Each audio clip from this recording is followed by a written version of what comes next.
What's up, Solid Steppers? What's up, Tech the Titans 2.0? All right, party people, welcome back. We're getting ready to get into a phenomenal podcast with Mr. David Hamilton. And today, this one is special for me because this is not just another interview. This is a follow up on someone I told y'all to watch. 3 years ago, I sat down with David Hamilton, and even then, I saw something different. He was calm, focused, disciplined, and not loud about what he was doing. And if you know me, that tells me everything. That means you're building for real. Fast forward to now, he has grown, expanded, and matured not just as a technician, but as a business owner, a leader, a strategist, a father, and a husband. So today, we're not talking about potential. We're talking about proof. We're going to get into what changed, what it really took, what he learned the hard way, and what he's building next. David, welcome back. Thank you for having me. All right. For the people meeting you for the first time, and for the ones who saw the first interview, who are you today compared to who you were back then? I am more mature now than I was back then. I've evolved a lot more than most people would have expected. So as you grow older, the more you learn, the more you change, and the better you become. I agree with that. I wholeheartedly agree. Now, when you look at the first interview, what stands out to you the most? The first interview that we did, a lot has changed since then. The business has grown. It has grown significantly. And a lot has changed in terms of what I've done to become more of an entrepreneur. So it's not just appliance repair, but it's a whole lot more of stuff that's in the mix. Exactly. I definitely agree with that. And I'm like I said, I'm very proud of you, man. Staying quiet and making your paper and making the moves, not just for the day, but for generations to come. That's Right, a whole nother level of maturity. right. Now, what has changed the most in your mindset over the last 3 years? The type of customers that I choose to take on, the jobs that I choose to take on, a lot has changed where that's concerned. There's just certain customers I just don't even want to entertain. Um, I've changed my direction in how my business completely operates. Whereas before we were doing a lot of residential appliances. Not saying I don't do it anymore, but it's not my main focus. Um, so a lot of that has changed. We're doing more commercial stuff. We're more focused on driving the business in a direction where we are getting passive income, so we're able to enjoy the fruits of our labor. Definitely. And that's what I'm talking about with maturity. That's what I'm talking about. Now, what did you believe back then that you've outgrown now? I believe that I've outgrown now. I've outgrown the home warranties. I used to do a lot of home warranties and I've outgrown them. I've moved on from them and it's not a bad thing. I wouldn't discourage anybody to go that direction if that's what they want to do. But it's a good start.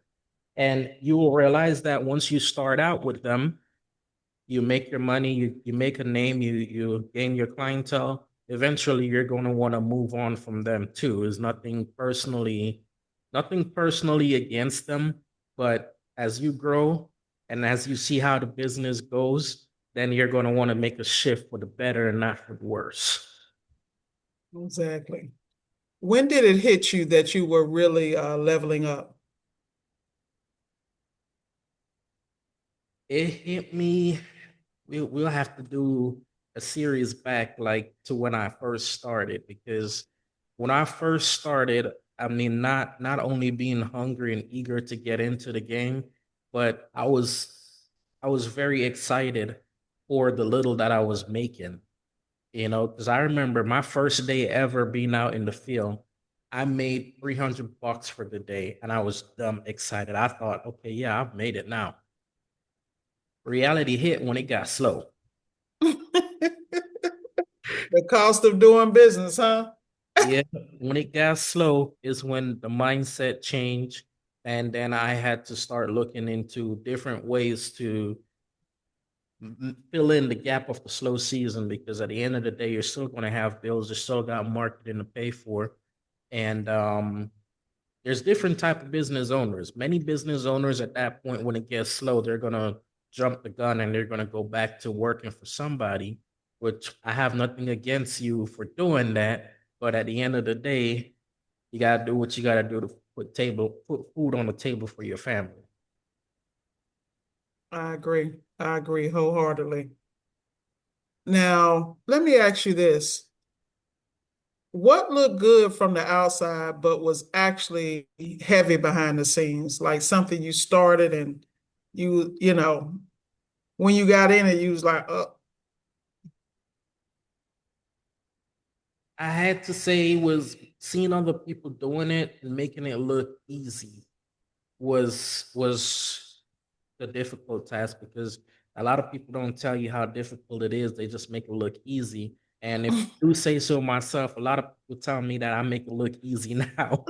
But you've learned over the years and you figure out ways to make it be easy for you. So it's now easy. so I've seen you grow a lot over the years.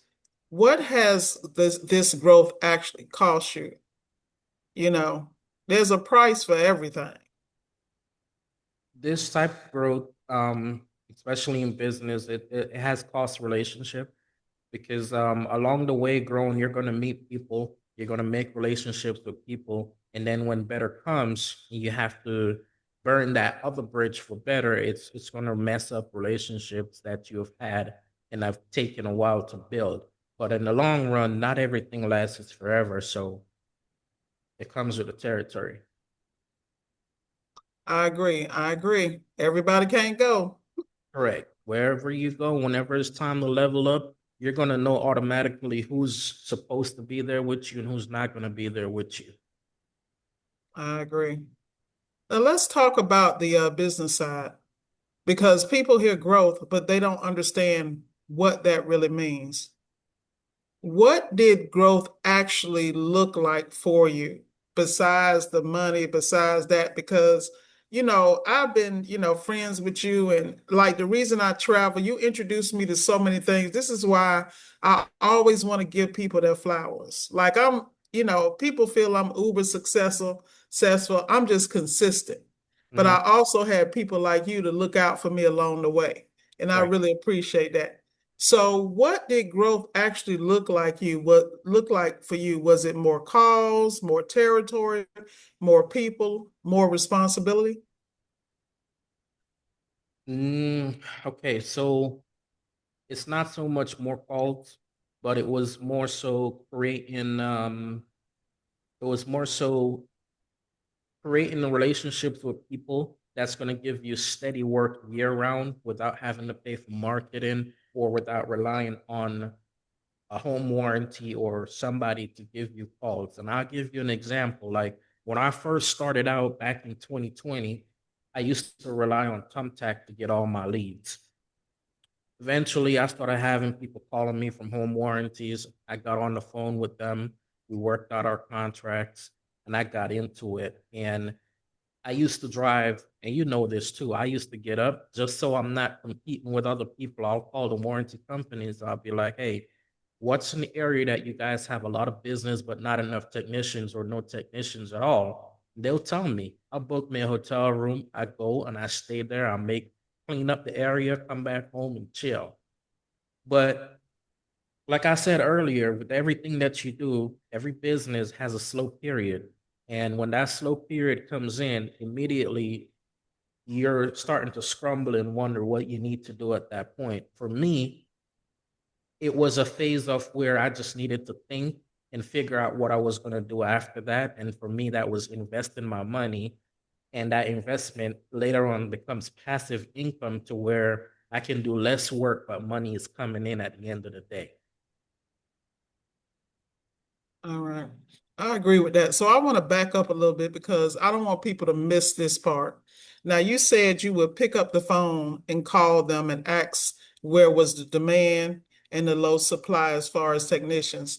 Right. Now, everybody couldn't do that. You were able to do it. And I know this personally because of the relationship you built with those representatives on the other side. These reps knew they could pick up the phone, call you. If they had a problem, you would solve it. So let's kind of talk about that relationship and how you developed it, because now we're in the age of AI and everything is being where the person is being cut out almost.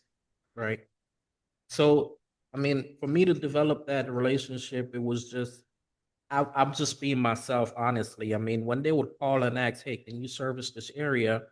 and I hear the frustration in their voice, I'll buy them lunch. I'll say, "Okay, no problem. I'll take care of it. If you sound frustrated, go buy yourself a drink. What's your Zelle? What's your Apple Pay? Can I send you some money to go buy lunch or something to ease the pressure?" Because you can hear it in their voice 95% of the time.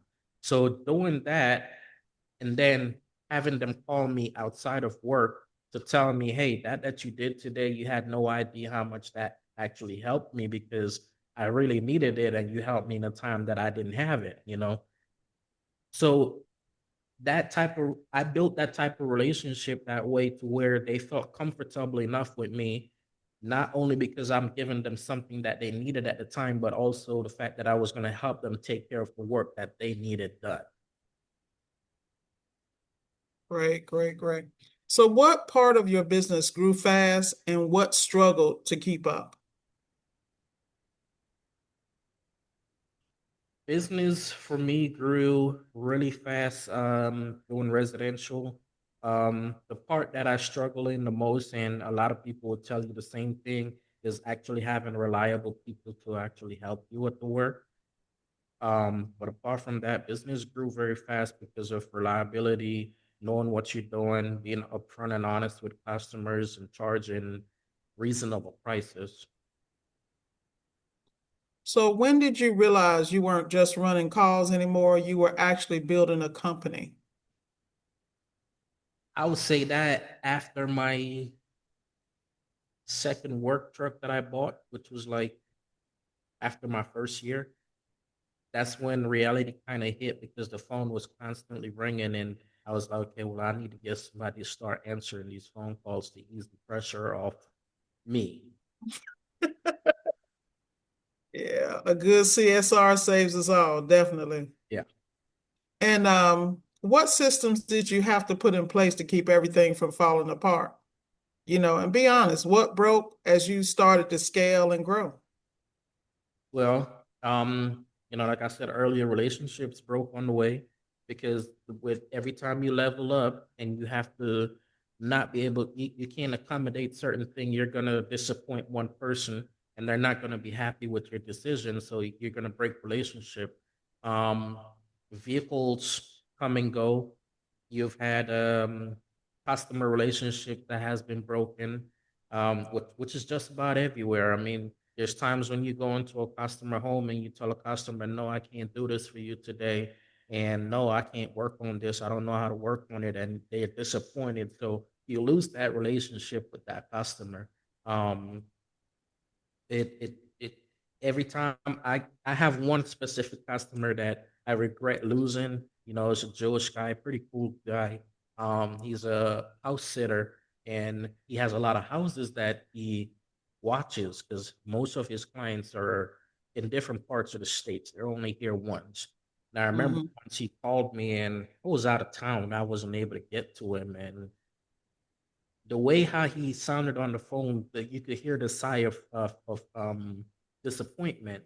And I'm like, "Look, man, I really wish I could help, but I can't rush to everybody the minute they call." And that's the biggest thing with residential clientels as well. Like the minute they call, they expect you to drop everything that you're doing and attend to them. And unfortunately, those are the customers that we tend to miss the most, but we have to let them go for being able to grow up, you know?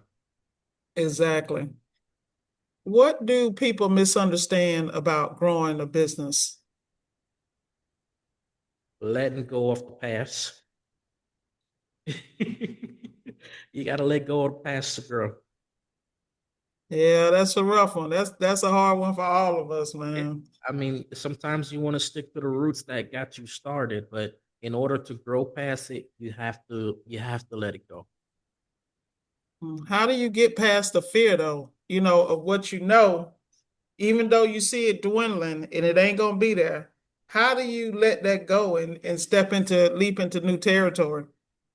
The more you the more you push at it, the easier it becomes for you. You just gotta slowly work your way in, and then eventually it just comes naturally for you. Makes sense.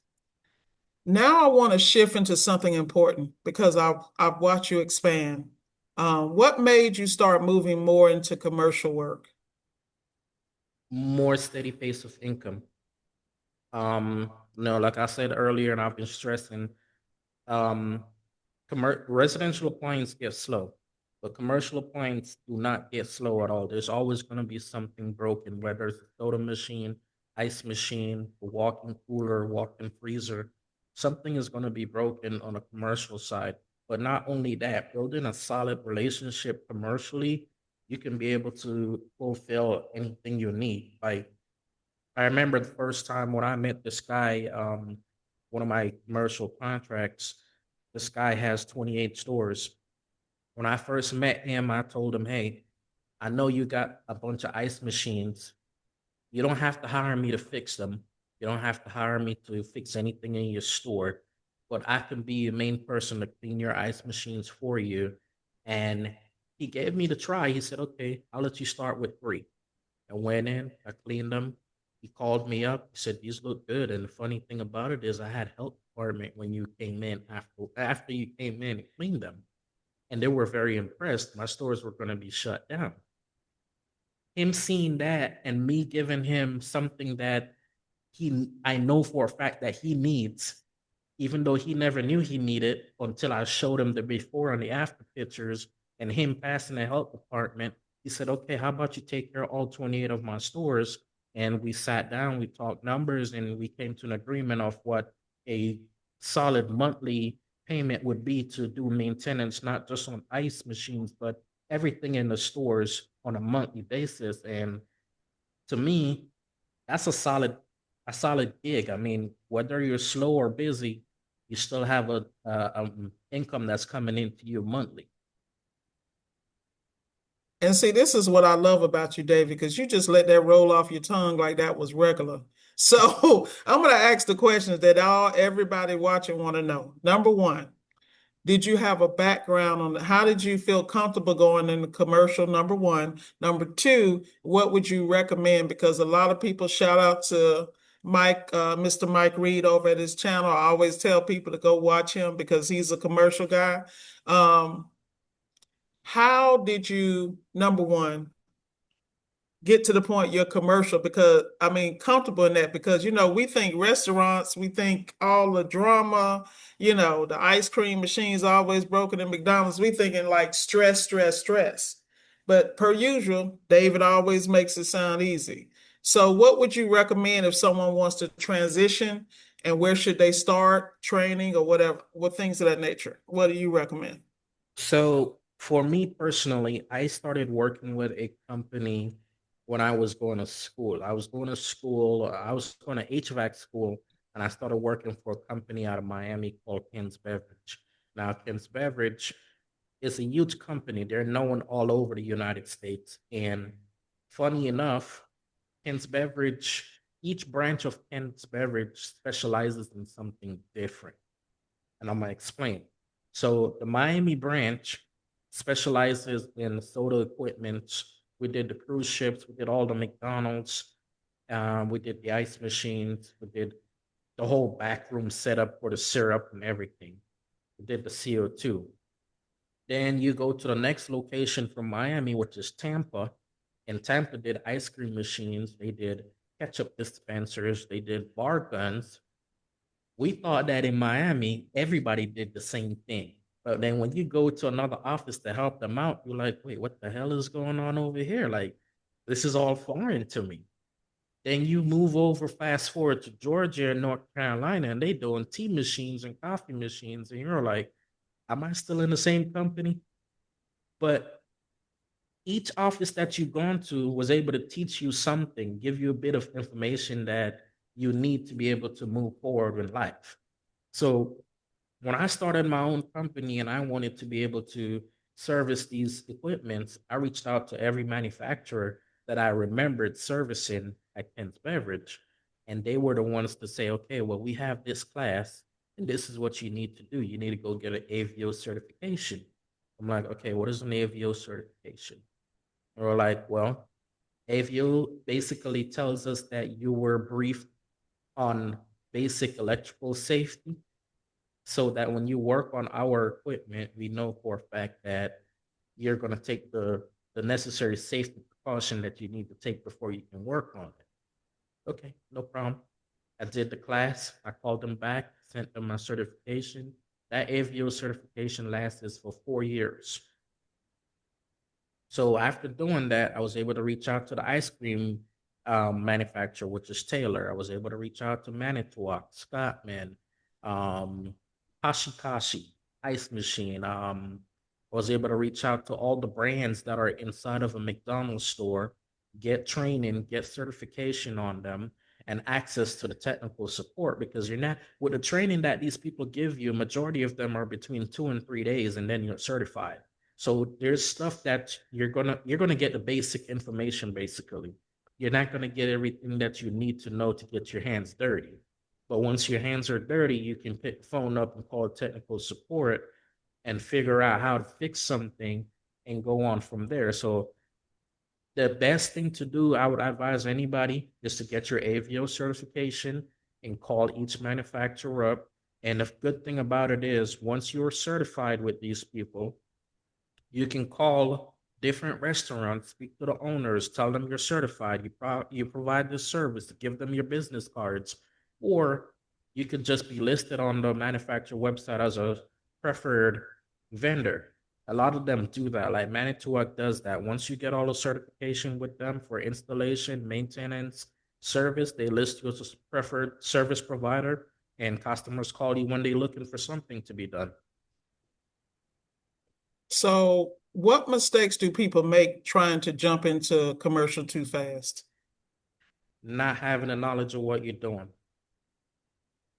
You need to know what you're doing. You need to know where to get parts, and you need to have the capital because commercial appliance parts is way more expensive than residential parts.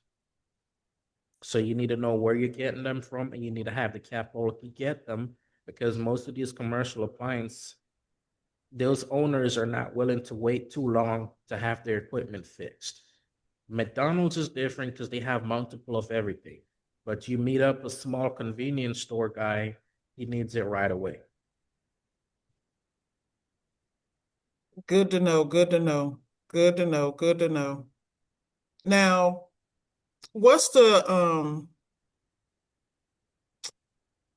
between residential and commercial? Like, you built a relationship with this gentleman that gave you the opportunity with the 28 stores.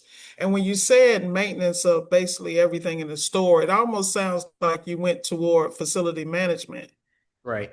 So that I don't want that to be overlooked Mm-hmm. because we got to talk about the plumbing. Yeah. Go ahead. So let's talk about I want to commend you on having the opportunity, seeing the opportunity and not allowing fear or to be intimidated by the opportunity. Mm-hmm. So let's talk about facility maintenance and what that actually entails. Okay. So what that all entails is you're responsible for everything in the store. So you're responsible for um like, believe it or not, McDonald's have a washing machine. So you're responsible for the washing machine, every beverage equipment, the fryer, the grill, the hood range, the AC, the walk-in cooler and freezer, the plumbing situation. So what I've done, I've said it in the past that finding reliable people that actually wants to work is difficult. So I remember when I first got in, there was this young lady from England that was doing all the plumbing. and the company she worked for closed down completely. And she came to me, she talked to me about it, and I was like, look, how about I invest in you and start up a plumbing company? You have all the knowledge that you need to have, you have all the relationships with the other McDonald's. You go be the forefront, I'll be the finance behind it. Now, See, I don't have to touch anything plumbing wise. Something plumbing comes in on my phone, I send it over to her. To say, hey, Miss Karen, there you go. You take care of that for me. see how respectful you are? This is what I'm talking about. Here I came into the game, an older woman. You helped me out. And that's another thing that I really, really appreciate about you because, particularly being women in a non-traditional field, even though it's 2026, you know, we really appreciate the men that stand behind us and support us. So, once again, giving you your flowers. You'd be surprised. Well, I'm sure you wouldn't be surprised because you've been in them locker rooms and heard the drama. Mhm. But for her to be able to come to you and be comfortable and be safe with you, I just want to tell you thank you about that and giving her the opportunity so she could still eat, not taking advantage of her, just really coaching and providing a safe space for her. Right. Because the bottom line is, she's going to be forever grateful. And I'm sure she does a level of elite quality work that you don't even have to be concerned. I'm far from being concerned with what she does. I mean, she goes out there, she gets the job done, and once the payment comes over, she gets her cut, I get my cut, and we're all happy. Yeah, that's awesome. So I want to talk about some of the unique facility maintenance challenges here in Florida because I remember the hurricane was coming or bad weather was coming, and I was talking to you. You was on the roof strapping down, doing something that I don't do. And I was like, look at this Superman. Let's talk about the time you were dealing with the bike or whatever was hanging up in the ceiling and stuff like that. Tell the people the extent that you go to provide this level of service. Yeah, I mean, well, when hurricane comes around, we try to make sure because at the end of the day, you got to try to help yourself in the long run. Um, if one of those AC condensers go off in a tornado or whatever may happen with a storm, you're the one that's going to have to find a crane to crane it back up on the roof, along with roof repairs that needs to be done. So strapping it down is a key thing. It's supposed to be cold, so going on the roof and checking those stuff was very important for preparing for hurricane. Removing all the curbside pickups and stuff signs was also a key piece of thing that could blow away and cause damage, and you don't want them to sue you, who is paying you to take care of their property. So, in order to not have that, removing the things that are going to cause damage to other people and the store that's paying you was important to me because I'm protecting my investment at the end of the day. Well, this one thing that I really like how you move, Dave, because you are fully vested in making sure that your client is taken care of. You Mhm. taking care of things that he don't even think about. So I'm sure his level of confidence has probably opened a lot more business for you. I mean, at the end of the day, I know that McDonald's is not the only company that you service, Mhm. but how has your work ethic opened up the doors for you? It has opened the door for me to get other contracts with other restaurants. Granted, I have not taken it on. I've passed it on to other people. You don't want to overwork yourself. Hmm. Having the knowledge to be able to pass on to somebody and guide them and steer them in the right direction, it's a really big thing. It really is. You've done that for me many times. So, before we get out of this commercial side, um, who is not ready for that level yet? Like, I have a question here, like, what's attractive about commercial and what's dangerous about it? But who is not ready for that level? Because, like I said, people out here thinking it's easy. It's not easy. I mean, if you put your mind to it, definitely you can get it done. Um, having the knowledge or being able to want to learn is going to be key factor in wanting to go commercial. But if you're not willing to learn, you don't want to take the extra step. You don't want to be called at 4 a.m. in the morning when the store is open. Hey, my toaster don't work. Hey, I just walked in and my walk-in cooler is at 55 degrees. This is not going to be the trade line for you. I mean, at the end of the day, it's good money. And a lot of people want the money, so they're going to say, yeah, I'm ready for it. But if you're not, I say stay away from it. It's this trade is not for the weak. Got it. Well, that the maturity to be able to turn work away and pass it on to confident people to look out for them and know, what's going to keep your quality of service in order is a whole nother level of maturity. Right. So I want to move on over to leadership. Let's talk leadership because this is where a lot of people get exposed. How has your leadership changed from 3 years ago to now? Okay, so from then to now, I'm in charge. I'm head over 5 people. Actually, in reality, I could say it's more people that I'm in charge of, but in reality, I'm over 5 people, and each Hmm. person have their own role. So when I first started this whole gig with McDonald's, I was cleaning ice cream machines, and ice cream machines get cleaned every 14 days. So times that by 28 stores. Then you're doing the ice machines. You're responsible for plumbing. Now I don't have that to do. I have a plumber. I have 2 guys doing shake machine on a split schedule. And I got contracts with companies that come out and do the walk-in coolers and freezers and the ACs. So I can focus on the bigger tickets like the fryers, the grills, soda machines when they actually go down. Smart move. Smart move. And what have you learned about people in the last, as you've expanded? People will always be people. They're going to say whatever they need to say to get you to try and do something. But at the end of the day, you got to be the smarter one. I agree. How do you know if someone is a good fit for your company? I usually do a test run. A lot of times when people call in and say, "Hey, I have the experience in doing this," I'll call up one of the people from my 5.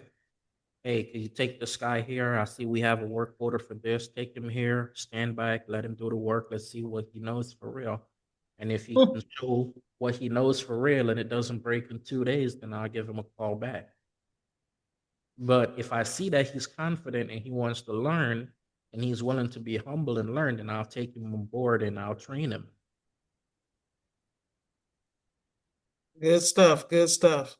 What are your non-negotiables now? My non-negotiables, I my prices, my service fee, and the travel fee and service fee is to go out to a store. You charge a travel fee different from your service fee. We can negotiate the labor if you think it's too high, but the service fee and the travel and the overtime fee is not negotiable. What's harder to find when it comes to staff? Skill, character, or consistency? Consistency. How do you keep the morale up with how do you keep your current employees on point? Like you, at this point, you pretty much know them when they're getting ready to slide left or slide right or bringing personal stuff to work. How do you control that and manage it? I give them a break. I tell them, hey, take the weekend off, take a couple days, refresh your mind, come back. If you need a vacation, I'll pay for it. Yeah. You need People, people, people. you need them to be focused at all time. You take care of me, I'll take care of you. Awesome, awesome. What mistakes did you make early on when it came to hiring or training? There's no mistakes made, honestly, when it comes on to hiring. It's more of a learning curve. You know what who to hire and who not to hire. And this is why I go about the route where I try to get get them tested in terms of going out in the field and see if they know what they know for real. and then we can talk business afterwards. Um, Key point is also, I mean, I don't discriminate against people who are drug addicts or previous felon. I just want to know that you're not going to do that on my job site. You can do whatever afterwards, just not on the job site. Well, it is South Florida. Yeah. We got to do what we got to do. Mhm. How do you build trust with your staff without losing control of your business? You don't let a situation that you don't try to embarrass them if they did something incorrectly. You try to steer them in the right direction on what to do for next time. And I mean, how you talk to them is how they're going to talk back to you. So I try my best to be respectable, humble at all times. And if they did something wrong, I try to take them with me when I'm going to work on a similar situation and show them how it's supposed to be done. So next time they don't have the problem. Good stuff. And how do you protect your culture? You know, your business is expanding and growing. How do you protect the culture and, you know, your identity as you grow? Because you built a relationship, you know, a foundational relationship with this gentleman that gave you a chance. How do you protect that? Staying in constant communication with him. If one of the guys mess something up or I mess something up, I go to him. I'll be upfront with him. Hey, such and such happened today. Don't worry about it. I'll take care of it. I won't charge you for it. It's all about honesty and being upfront with them. That's awesome. All right, so now we're finna move into the money bag piece. Mhm. So now let's talk about money because, you know, a lot of people avoid this part. How has your relationship with money changed as the business has grown? It's changed a lot. I mean, the more money you make, the more you want to spend it. And that's just me personally. A lot of people, the more money they make, they don't want to spend it. But for me, my mindset is the more you hold on to it, when you go to pass away, the more you're gonna spend to the doctor. So I rather to enjoy it now than to try and enjoy it when I'm on my sick bed. Understood, understood. What does financial discipline look like for you now? Not having too much bills. So Amen. everything that I can purchase cash is what I do. Like the work vehicles, I'll purchase cash. I mean, we can't eliminate insurance. We need liability. We need commercial auto insurance. But everything that can be eliminated, we eliminate it. What's the difference between making money and managing money? Making money is easier. Amen. Boy, look, you hit that one. You hit that one on the head for real. It's easy to do. What habits made the biggest difference? Repeat that. What habits made the biggest difference in managing your money? Making investments that's going to bring it right back. Let's talk about those, some of those investments let's talk about the ones that you made that are, you know, boom, boom, boom. And then let's talk about the ones that we thought was going to be boom, boom, boom, because people think it's like you get the book, you follow every step and then you win. And a lot of times that ain't the case. No. So I first started investing in cars. I love cars. So I started investing in a lot of cars from the auction, and a lot of times you win some and you lose some. There's cars that you're gonna get that is a total loss and you can't bring it back. There's cars you're gonna be able to bring back and make a profit from. But I've won some, I've lost some, and I've diverted off to investing in land. And with the lands that I've invested into, I was able to put fences up on them, rent them out as truck parking spaces, which is why I said making passive income is key part of your business because when slow season comes around, you have your passive income to rely on and the bills are still being able to get paid. So I've made those investments and I've have the opportunity to be able to invest in water machines and lease them out to different restaurants and hotels. I've had the opportunity. This is more recent. I have had the opportunity to invest in coffee machine, a coffee vending machine, which is a pretty good gig. Don't get me wrong. I love it. I invested in one. Now I'm looking and trying to get locations for a couple more coffee vending machines. It's low maintenance. You don't have to do much. You just go refill it, change the filters every couple of days, and you're good to go. Sounds like a plan, man. Sounds like a plan. Now, with the truck parking lots, how did you get inspired to do that? And I'm trying to find the best word for this. How did you, number one, get inspired? And, because a lot of times you hear a lot of these guys got these, what's the word, the gurus out here that, you go buy a course, boom, boom, boom, get your credit right, use other people money, blah, blah, blah. Mhm. How did you, first of all, decide to go with that plan? And how did you get everything in place so that, it's remote, meaning the truckers go in, they XYZ, put in a code, go in. How do you regulate that? Like, how did you come up? Because there had to be hiccups along the way. See, Yeah. I know you, David. I know how calm you are and how you lead. This is why I'm pulling this out of you. Because I don't want people to run and be like, oh, I'm gonna do this. I'm like, okay, be clear. Okay. So how I got into it, or how I got inspired by it. I used to go to Gainesville a lot. I drive on the highway a lot. Mhm. So a lot of the times when I'm doing these drives, it's like late at night and I see all these trucks on the side of the road because the truck parking is full. And they're parked on the side of the road with nowhere to go. I figured if I had a lot and advertise online that I have a lot close to this area, I can get some traffic. That's exactly what I did. I did it, but I was losing money when I first did it because one, I didn't have a fence. I didn't have someone there physically collecting money. People were just coming and parking there for free. So that's when I decided that, okay, putting a fence here with a code and creating an app, like getting on an app for them to book their spot and paying online ahead of time, they'll get a code to get in, and the code only worked once. So once you get in with your truck, once you get out, that's it. Every day is a different code. So you can't give somebody your code and say, hey, you can come in with my code. It doesn't work like that. Yeah.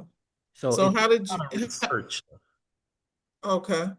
So how did you get through the hiccups? Like, because of course you lost money in the beginning. How did you stay inspired to stay consistent? Because what I see a lot of people do is they hit a wall and they don't understand this is a learning game as you go, that you can't give up.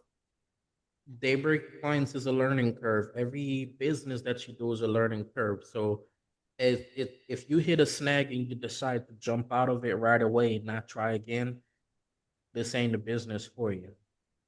You have to learn from your prior mistakes, learn from it, and go again. It's always going to be something to learn. Every time you make a mistake, brush yourself off and go. It's just like a baby. They got to crawl, then walk, and then they can run. The same as your business.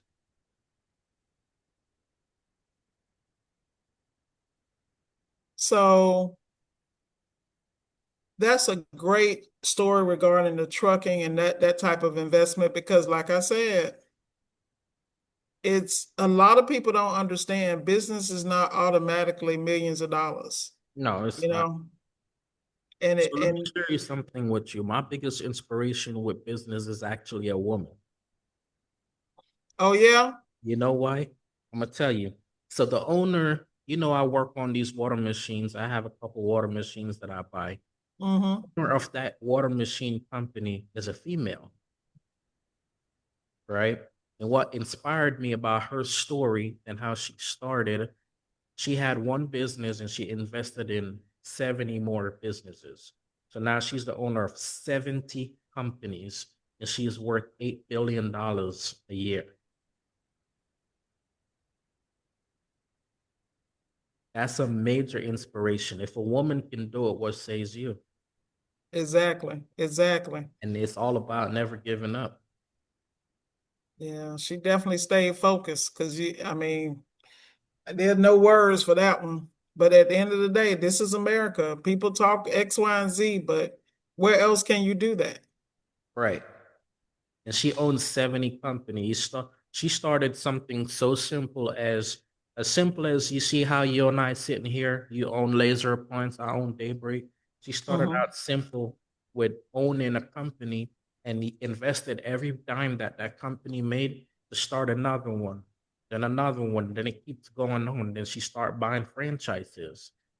Now, when I look at her story and I look at me, I said I desire to be like her because at her age she can chill, she can vacation, and she's having money come to her every single day without even having to do anything for it. So I started looking into other stuff other than what I'm doing now. Yes, I do good for myself right now, but this ain't the end of it. I'm looking at her story and I desire to be like her. I want to be on the magazine saying, "Hey, I make $8 billion a year." You know what I Exactly. And don't blink. mean? Right. So I want to be able to say that. And I started looking into different stuff and I said, you know what, 2026 is the year to elevate. And being that it's the year to elevate, I'm going to make in my right mind, I'm going to make the decision to invest into some franchises that's going to bring me passive income. And I remember mentioning this to somebody and they were like, you know how much a franchise costs? You know how expensive it is? I said, take out your phone, go to Google, and look up how much it is to be a franchise owner of Chick-fil-A. He said, man, I'm not doing that. It's 100K. I took my phone out and I called one of my customers who is a franchise owner for Chick-fil-A. And Mm. I said, hey, I have a gentleman here that told me it's 100K to start a Chick-fil-A franchise. He said, nope. He said there's three different options that Chick-fil-A give you. Number one option, give us $10,000. We build Chick-fil-A location and you get 5 to 7% each quarter, which in return gives him 150,000 to 300,000 every quarter. There's 4 quarters in a year. Mm. And all he needs to do is 50% of the time be there. He doesn't have to be there 100% of the time. There's other options where you put all the money in and you get a bigger share. But the easiest part, get in, invest 10,000. Chick-fil-A does the rest every quarter, 150,000 to 300,000, depending on the volume of the store. Overall, the store makes $9 million a year. Yeah, well, that goes, but there goes that's the conversation about relationships. Right. You know, you can't share your stuff with everybody, and they always show you who they are. And just continue to move on. So when he said that, now when he heard that, he said, "That's interesting." He said, I've had many $10,000 in my life that I could invest." I said, "You don't need 10,000 to invest right now. You just need to start something to make that 10,000 so you can invest." And at the Exactly. end of the day, Chick-fil-A is not the only business that you can invest into for 10,000. There's other businesses that you can make investments that doesn't require you to be there and it's going to be a passive income at the end of the day. That's true. That's true. Knowledge is always power, but application of knowledge is greater, you Right. know? It's not what you know, but it's who you know. And I've met a lot of customers that are in high places and that can get you in high places by just making a phone call. Yep. Yep. That's very true. Now I want to go a little deeper. Um, you know, when I talk to you, you still the same calm guy with all the technical knowledge and, you know, out here getting, I remember when we had a conversation and I would always tell people, and I would tell them in my videos, like, yeah, I talked to David and he was telling me about adopting a portion of the highway and adopt a street and how, you know, you can put your company name on it and, you know, that gets you customers. I remember when you told me about the, golf carts. Hmm. because Florida's a big golf capital, and you've always been the guy to just go outside the box, Yep. you know. So how have you changed as a man through this process? So adopting a highway is still something that I do. Um, Adopting a highway is easy. You don't it costs you $0 to do. The only thing it costs you is every quarter going out there and do a litter pickup. And be honest with you, those high school kids need some credit. They need some hours put in for community service. You get a couple of them every quarter, go do it, sign off on it for them. You're helping them, but you're also helping your business because adopting a highway, they put your business name out there. They don't put your phone number, but they put your business name. So imagine somebody driving down the highway, they see us, they stop at the stoplight, and there goes your sign, Daybreak Appliance. Oh, I got a broken washing machine at home. Let me go look them up, give them a phone call. So when I did that, that's what I was thinking about because if I see a sign and I immediately remember something, I'm going to call the company that made me remember I have something broken. And it has Yeah, done well. It's the easiest marketing that you could do. that's awesome, man. So what has business taught you about yourself?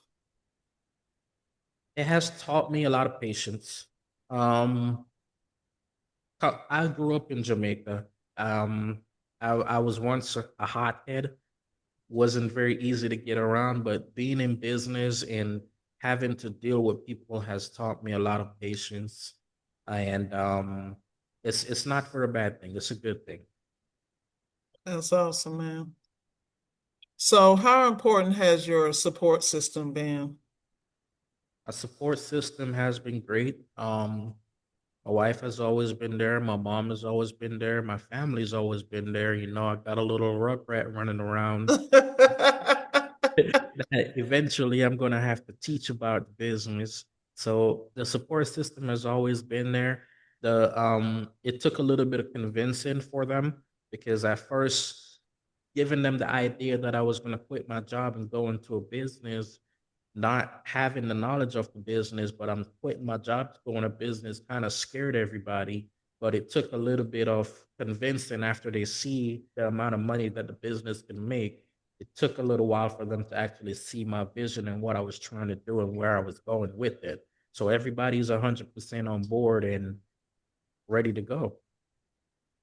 So now that everything's starting to pop off and you're seeing a lot of success, how do you stay grounded while still growing? Just keep to your roots. You try your best to not let anything bother you. Occasionally you step away from the job. You step away from being the main person. You put somebody else in charge for a week or two. Go enjoy life, clear your mind, and come back to it.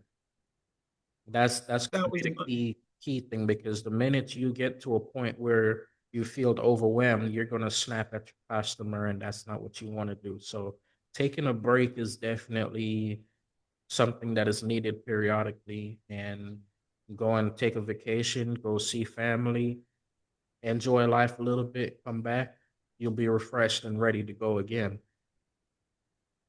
Yeah, that's awesome. That's definitely something I got to work on. I was just going to ask you, how do you handle pressure now compare than how you before? The same way. I go vacation or I go to the shooting range and release frustration. I mean, now they have a lot of these range rooms that you can go through and throw an axe and smash something to release Yeah, your frustration. And for some people, it helps. It makes you feel good. But for me, I go to the shooting range, I take a vacation, I clear my mind, I come back afterwards. The key thing is just letting your customers know I'm taking a break or have somebody else fill in the gap for you. that's awesome, man. Well, let's give people some real truth. What's a hard truth that new entrepreneurs need to hear? You need to have the money up front to pay your bills for at least 3 to 6 months tops.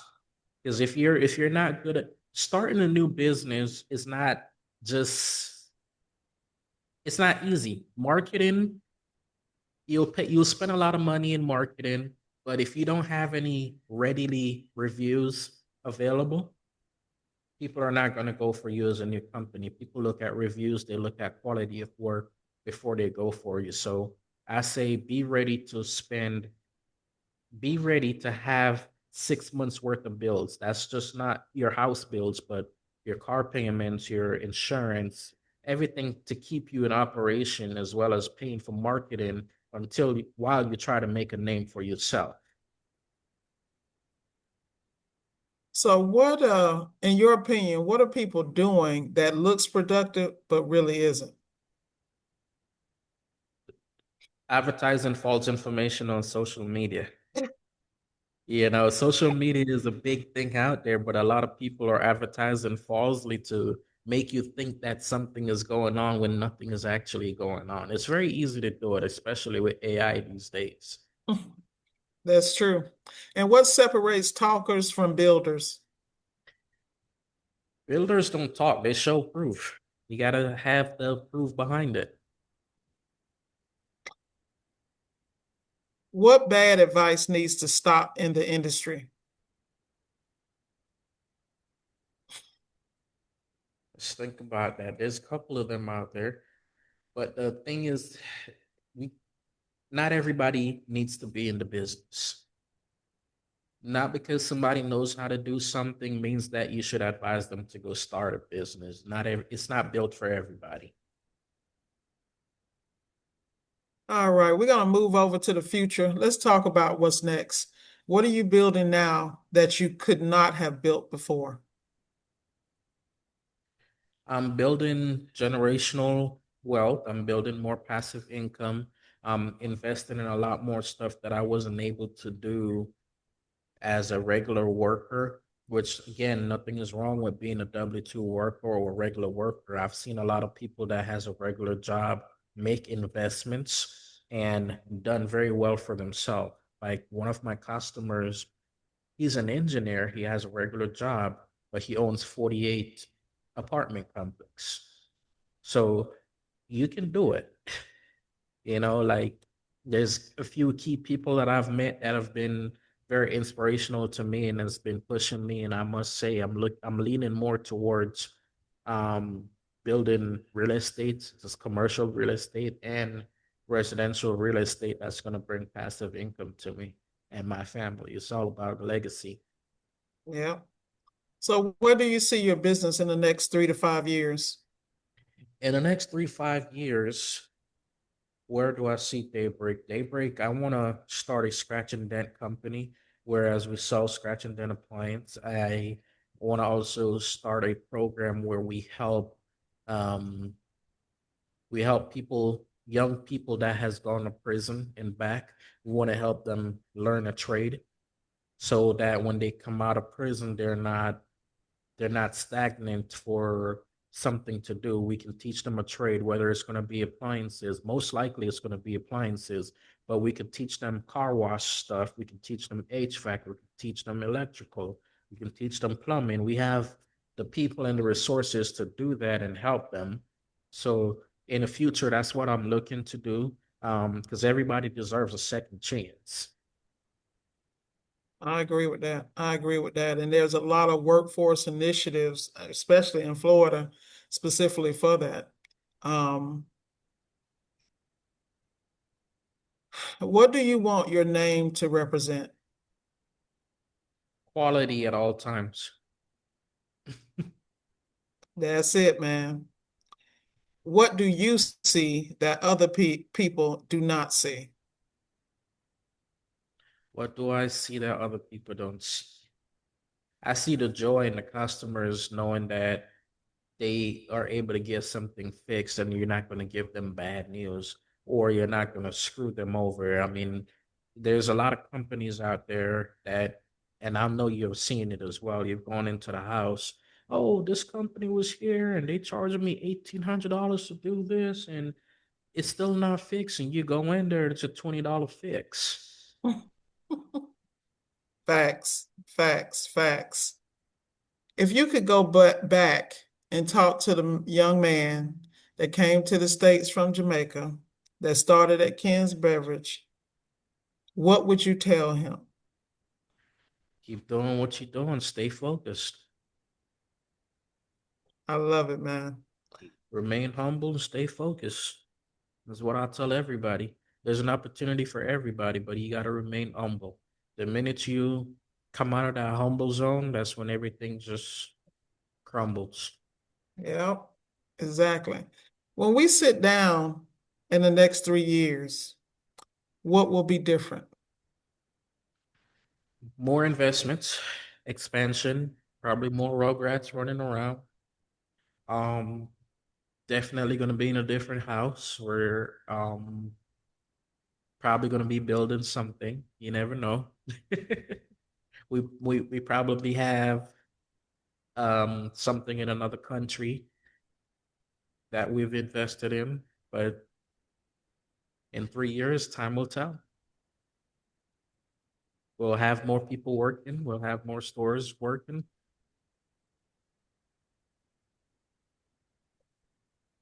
That's great, man. Well,